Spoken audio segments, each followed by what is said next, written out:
encontra. Que alegria! Aqui a gente se conhece, a gente se reconhece. Somos comunidade, somos amigos da cidade. Somos comunidade, somos amigos da cidade. Bom dia a todos os nossos telespectadores, você que nos assiste. Mas nós estamos aqui ao vivo e como ontem eu falei sobre o Evangelho de Mateus, capítulo 5, quando Jesus referia-se aos seus discípulos dizendo, vocês são a luz. Tá? Hoje eu quero um pouquinho antes, no versículo 13, ler esse versículo que fala, quando Jesus está falando com seus discípulos, vós sois o sal da terra, e se o sal for insípido, com que se há de salgar? Para que nada mais presta, ou para nada mais presta, senão para se lançar fora e ser pisado pelos homens. Quando nós falamos quando Jesus se refere aos discípulos para que eles sejam luz do mundo, para que eles sejam sal da terra, por incrível que pareça, né? Me parece assim que ele está dizendo, vocês podem não aparecer, o sal pode não aparecer tanto, né? Um prato à mesa, todo bem informado, bem equipado, todos vão saborear e vão dizer que macarronada, ou que carne mais gostosa, ou que salada especial, mas o sal ali dentro está fazendo a diferença. Então ele pode não aparecer, mas ele se destaca. Está na hora de nós realmente nos destacarmos como somos e quem somos. Amanhã eu falo um pouquinho mais sobre isso. Hoje nós estamos aqui com o nosso convidado, e é um prazer tê-lo aqui conosco. De vez em quando o senhor consegue estar conosco, né, doutor? Bom dia, doutor Antônio. Bom dia, pastor. Bom dia a todos da universidade. E cada dia que o doutor vem, ele vem assim diferente, né? Hoje ele está diferente, tá um novo visual. Mostrar a idade. Mostrar a idade? Doutor, falando em mostrar a idade, é uma coisa que nos chama a atenção, né? Mostrar a idade, é importante que a gente saiba envelhecer?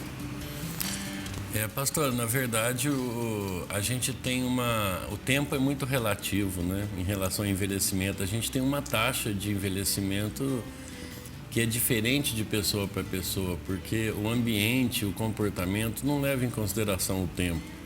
Então, a gente pode acelerar ou a gente pode normalizar um processo de envelhecimento. Tem gente que tem uma taxa de envelhecimento acelerada por um comportamento errado, um ambiente errado.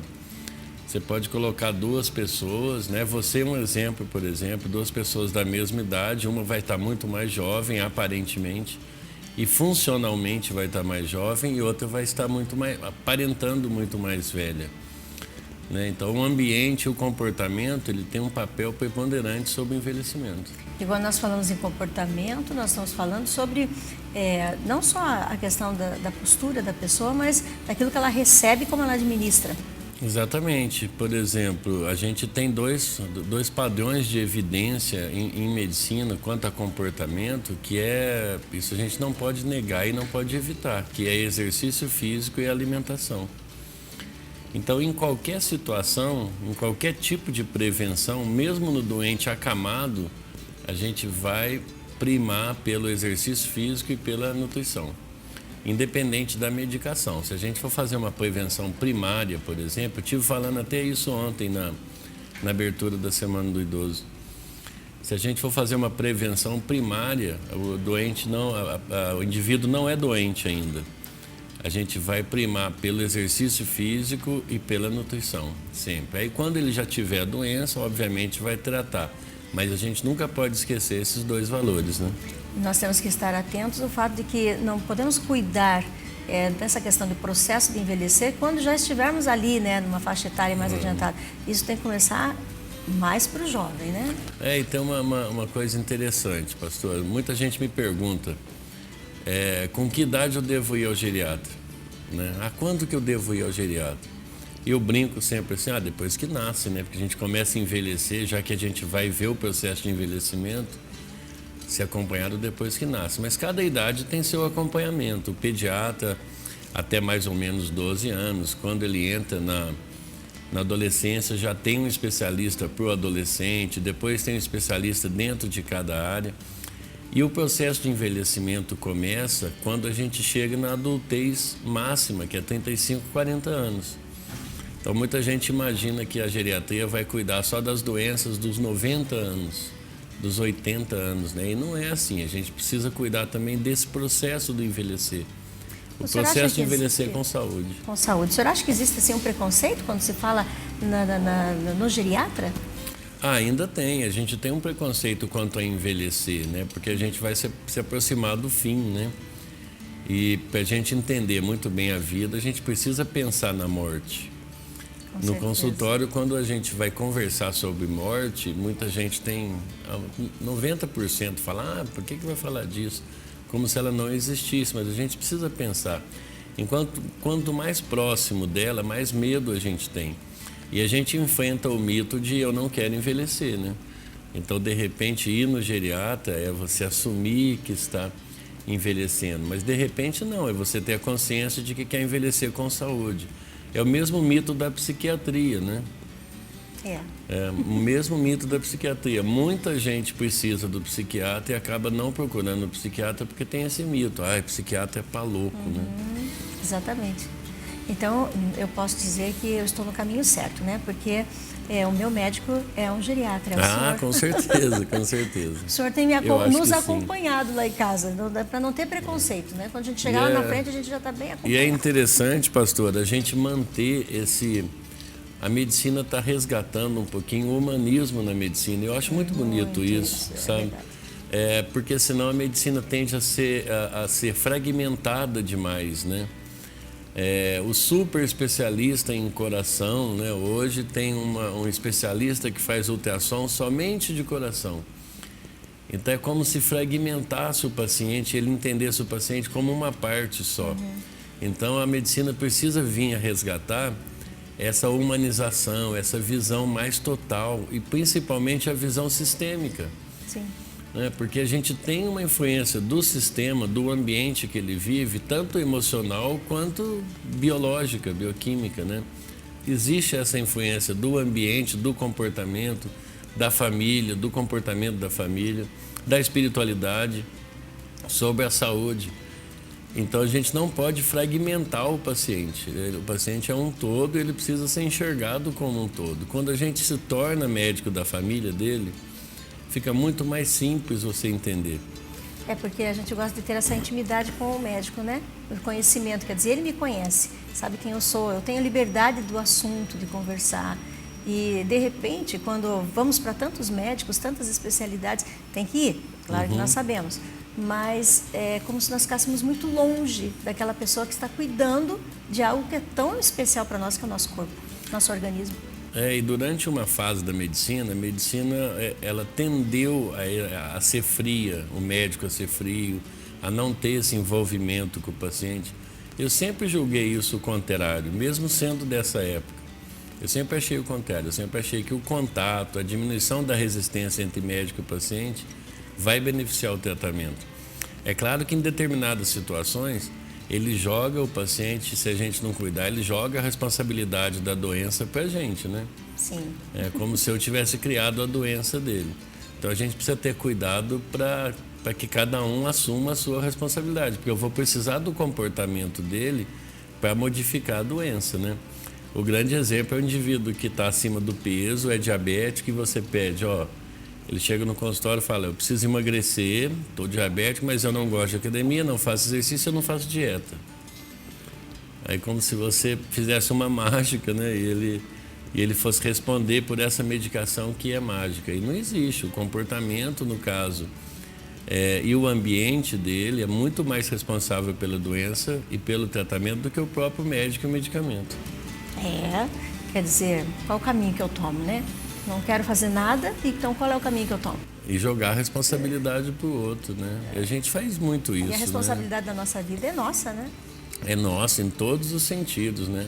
O sentido da vida, tanto da parte médica quanto emocional, é uma briga eterna da gente com a gente mesmo. Saúde pública, doutor, quando nós falamos sobre a Semana do Idoso, né? Nós sabemos que nossa cidade toda tem um espaço onde recebe o idoso. Esses dias eu falava com uma uma das nossas enfermeiras aqui da cidade, que é chefe de uma das unidades, e ela contava sobre a paciência que eles têm lá no posto onde ela atua para com o idoso. E ela estava, naquele dia que eu conversava com ela, ela estava esgotada, porque ela tinha atendido o mesmo idoso pelo menos o dia todo, porque ia para casa e voltava. Não entendia o assunto e tudo mais, a família não conseguia acompanhar direito. Nós realmente temos que ter essa paciência, mas às vezes a própria unidade não consegue dar todo esse suporte, né? Pastora, não é fácil lidar com ontem a gente estava na abertura no SESC, não foi ontem, né? Ontem foi a minha palestra e eu estava comentando. A gente ouve muita crítica da saúde pública, né, no Brasil, mas a gente tem uma tendência a ver só o lado negativo, né? E se você for avaliar os grandes centros, eles estão infinitamente piores do que nós, né? Tem muito mais violência, tem muito mais descaso. E a gente tem muitos anjos aqui, Verdade. Principalmente aqui em Campo Mourão. A gente vê na saúde pública muita gente atendendo muito bem, a gente vê muita enfermeira com carinho com o idoso, que é exagerado. Claro que tem o lado negativo também, sempre tem, né? Mas a gente tem sempre um problema sociocultural. Quando a gente for culpar alguém por alguma situação que não está certa dentro da saúde pública, a gente tem que ter essa visão, a gente tem que ter uma visão mais ampla. A culpa não é só do médico, a culpa não é só da gestão e a culpa não é só do paciente. Eu sempre disse assim, tem médico que fala assim, o paciente está aqui toda semana. Lá em Maringá, esses dias alguém comentou comigo, esse idoso é muito chato, ele vem toda semana.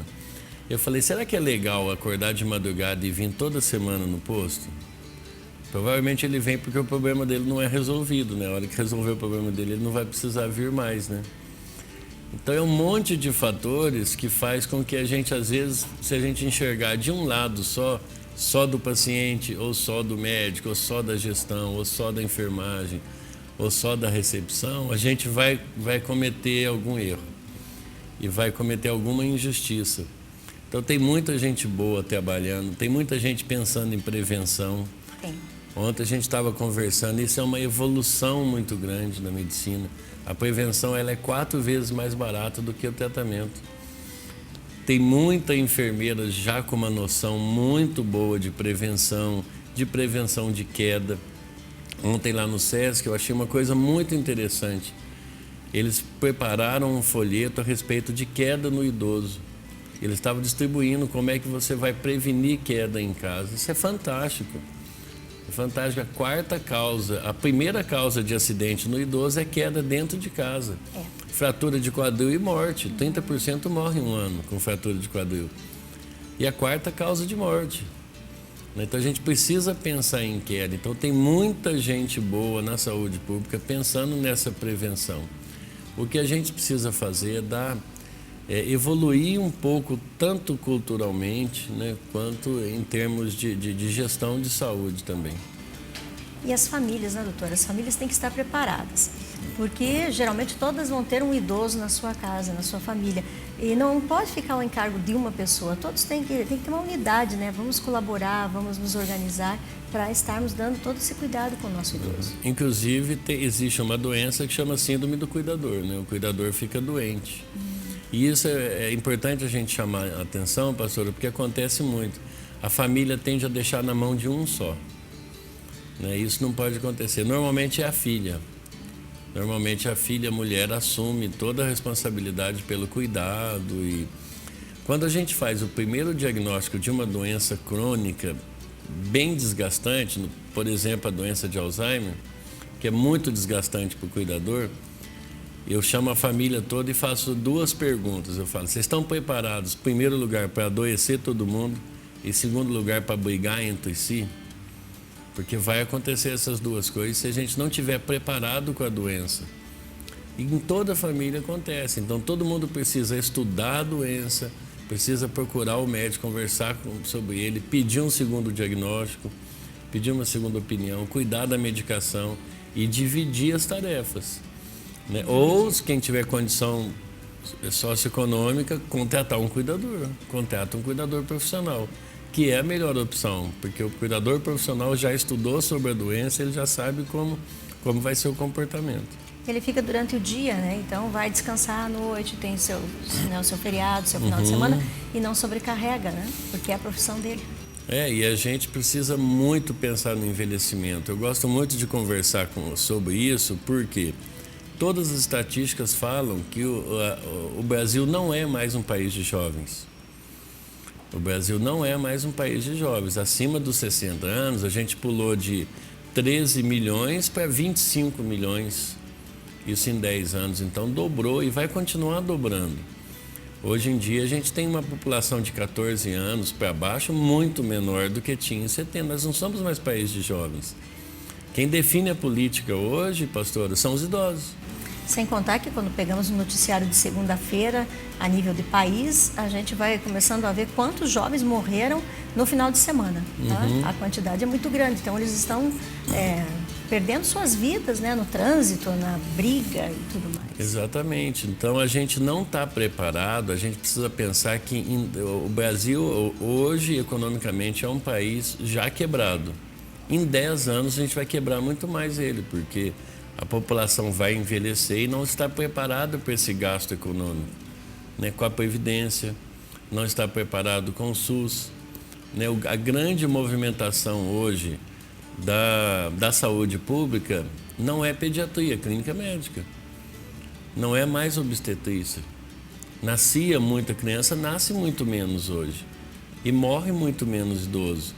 Então, se morre muito menos idoso, a população está envelhecendo e a gente não vai ter dinheiro para pagar esse envelhecimento, se a gente não estiver preparado. E o que a gente está enxergando é que todo mundo ainda tem uma cultura do envelhecimento. Quanto à parte econômica, ninguém se prepara, né? O país não se prepara. Eles têm uma preocupação na saúde pública, mas eles têm que consertar um rombo atual, então não pensa no rombo futuro, né? E será grande, será grande. À medida que a população envelhecer, é só você chegar no hospital e olhar o número de internamento. Quem interna mais? É idoso. Sim. Quanto mais envelhecer, mais internamentos, mais demanda no SUS, mais demanda em saúde pública, e a gente não vai suportar isso. Chega uma hora que vamos pedir resposta e não vamos ter, né? Exatamente. Talvez a gente já está pedindo essa resposta, não tem, né? A gente já está. Então, quando a gente fala que vai fazer alguma crítica à saúde pública quando o atendimento do idoso, a gente tem que entender esse outro lado também, que a população está crescendo muito. A população de idosos está crescendo muito. O tratamento evoluiu, o diagnóstico evoluiu, mas o comportamento piorou.